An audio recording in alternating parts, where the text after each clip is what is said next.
Hi, happy Monday. It is August 1st, 2016, and I wanted to give you an update. It's a great time to start the week and start the month too. I am down to 10 days to summer session ending and really looking forward to it. As far as my government class, I'm going to get an A in that class. I've done very well on the exams, and I have finished everything except one discussion board.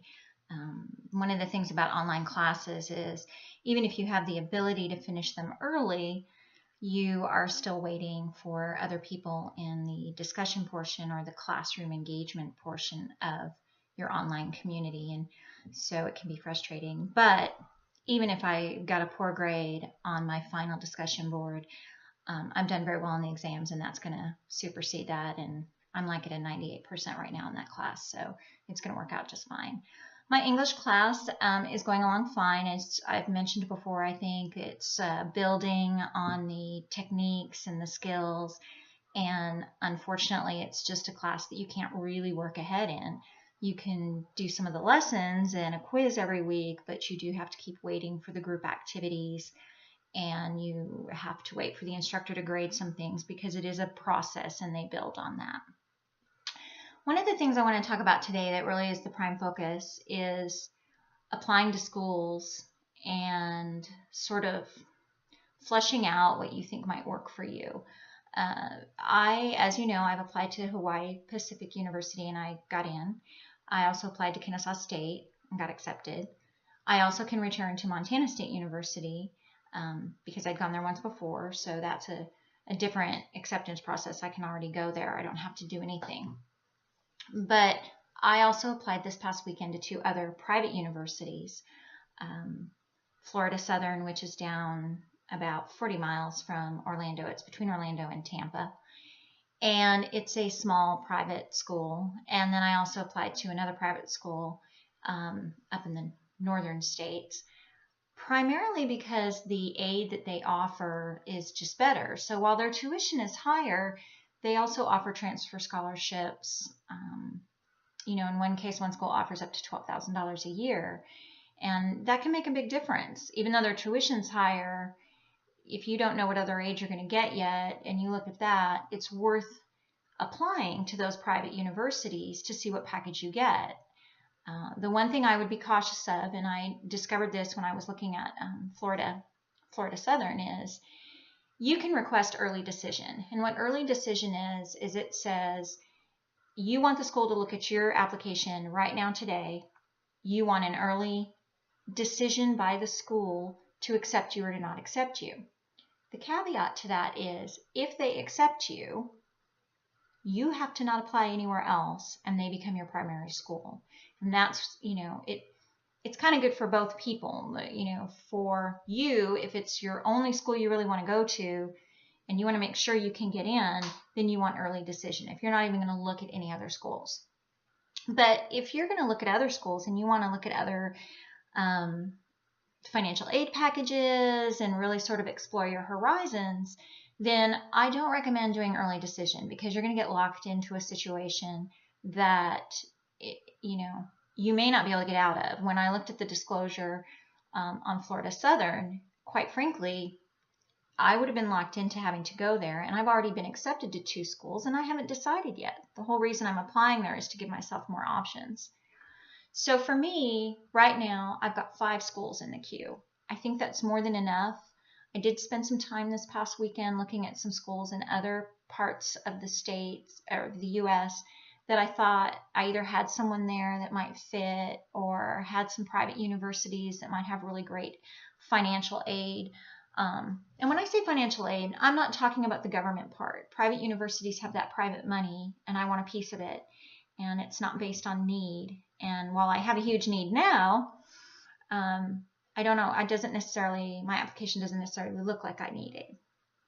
So anyway, I looked at California, and I looked at Colorado, and I looked at Arizona, and I looked at places that I even looked at Oregon.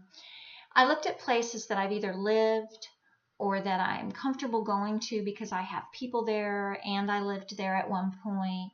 Maybe I have a connection to it. I've never lived in Colorado, but it's so beautiful and, kind of puts me in the smack dab of the middle of everywhere. I really didn't find any other schools in those areas that I think will work. And sometimes, even though it's a private university, when you log on to College Express and you look at the overview of that school, you get an idea of how much aid they're giving. A lot of times those schools, not all of them, but a lot of them will report how much of a student's needs are being met. And so when you run across a school and it's 100% of the student's needs being met, that's probably a great opportunity for you to research that school more, because whatever aid you might need, chances are you're going to get it. There were a couple private schools I looked at where they're 50%. So bottom line is, if you need 10,000, you're only going to get 5, or nothing is a sure bet, but that's what that means. If you need 10,000 from the other school that offers 100%, chances are you're going to get the 10,000. So things to look at. That's part of the reason I actually really like College Express. I can quickly log on. I can put in a state that works great for me, pick private, public, 2-year, 4-year, and immediately just get a snapshot without spending time going to that website. And over the years, off and on, as I've considered this journey or looked for my son when he was looking to school, there's other websites that do these things as well. I personally keep going back to College Express because it allows me to save them in a list. I can request information from there if I want. But for me, I use it as a tool to log on and sort of just keep a holding place. It allows me to search the schools that I want in the states I want and save them. And then I actually, if their profile on there kind of gives me some yay or nay, then I'll take the time to jump over to another tab and actually pull up that university and actually go to their site. There was a school here in Georgia that I was considering, and I don't want to mention which it is because I think all schools, a lot of the schools I've run across are great. But what I wanted to point out is, go with your gut on a school you think is familiar. If you think initially a school is great, and request something in the mail. Go ahead and get on their mailing list, at least initially. You won't be on it forever, but what it does is it goes beyond what you see on a website. They're going to send you a little bit different kind of information. You're going to get a lot of their marketing stuff to apply. But one of the key things I want you to look at and focus on when you get that information is the photos that are in that university. If it's a school you've been to, it's not going to matter. But if it's a school you've never been to, or maybe even in a town you've never seen, focus on what those photos look like. Look at the people in them. Look at the instructors. Look at the classroom. Look at the dorms.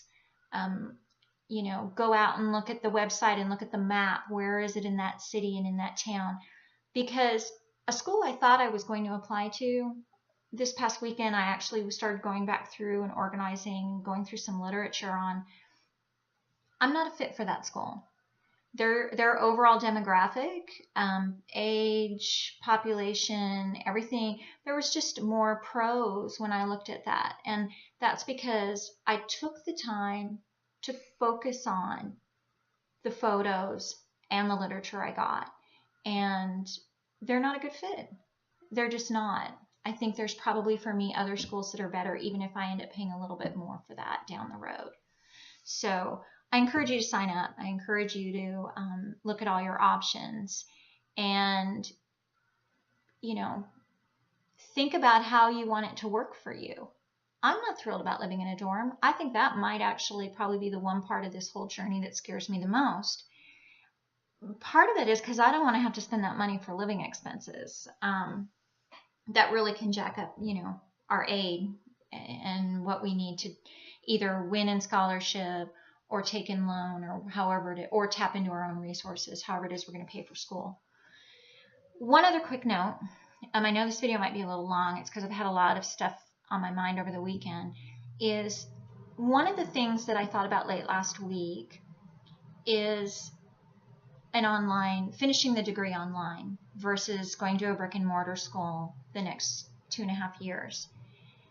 I will be finishing my online classes through the end of this year, December, because that puts me basically one class away from an associate's or at my associate's. I just have to see how it plays out. But almost as if it was like a duh moment, it occurred to me that if I'm giving up my apartment in November because of financial constraints, And I'm looking at perhaps doing a little bit of traveling and taking advantage of people that have offered me to come stay with them for a month at a time or whatever. If I continued online, I could go visit everybody. I could, not that I would contribute to staying at their house. You pay your own way, but it's going to be way cheaper than paying for dorm or having to have a place of your own. And the goal is to try to get out of these next 2 years or 2.5 with no new debt. I mean, get it all paid for if we can. So I started doing some research. I'm not a big fan of the 100% online degree, but there are some schools. Montana State in Bozeman is one of them, which is one of the schools that I can go back to. They do a liberal arts degree online for those last 2 years, and that's pretty appealing. And there's another school I looked at. I apologize, I'm not thinking of who it is off the top of my head. Oh, Colorado. There's a school in Colorado that does it. Their tuition actually was a little bit cheaper. And Kennesaw State also does. But the challenge I saw is the schools that are brick and mortar that offer an online degree, and that would be my only choice. If I'm going to do this, I actually do want that degree from a brick and mortar school. If I can work into their online program and do it that way, that might be an option for me. So I've started researching that a little bit, because maybe my experience, which is already a little different and unique at 51, could be even more different and unique. I mean, when I look back on these 2 years, what I might be saying is not only did I get my college degree, but I was able to spend blocks of time with family and friends across the U.S. and maybe in another country doing that. I combined experience of life and family and friends, things you'll never get again, versus sitting my butt in a desk all day in a lecture hall or in a cubicle dorm room, with my head down in the books. One of the reasons I think it might work for me now is because I've already been doing online classes. I already have, I'm at close to a 3.7. So I'm not saying it wouldn't be challenging or be more difficult, but if this is my job, why not do my job from anywhere in the world? And I might, in doing that, and maybe even picking a place to park for maybe 3 months at a time, I, could do temp work. I could pick up part-time work. All I need is an internet connection and a couch, I guess, although, I don't want to be an imposition to anybody.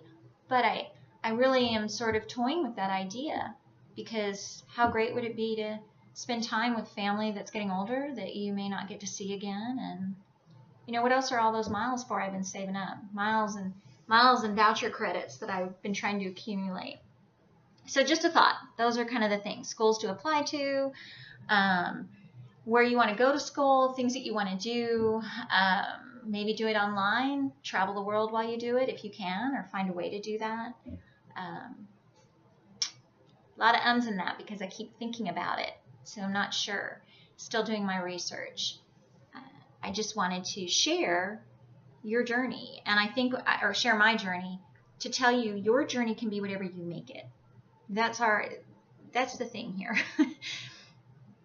We don't have to be stuck anymore.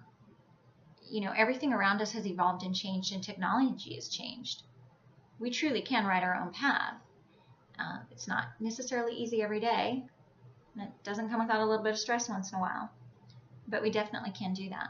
So I'm going to sign off for today because I don't want these videos to get too long. That's never been my intention. And I will talk with you later this week. And you all have a wonderful Monday. Thanks for listening. And as I always say, let's get the fingers up there so you can see them. You and me, we can do it together. We're going to work out the money together. We're going to work out new situations together. We're going to provide resources for all these women out there that are thinking about it and maybe afraid to take the first step. My journey isn't the same journey for you, and your journey isn't the same for somebody else. But as long as we're on the journey, we're making things way better for ourselves and for everyone around us. Take care, you guys. Have a great day.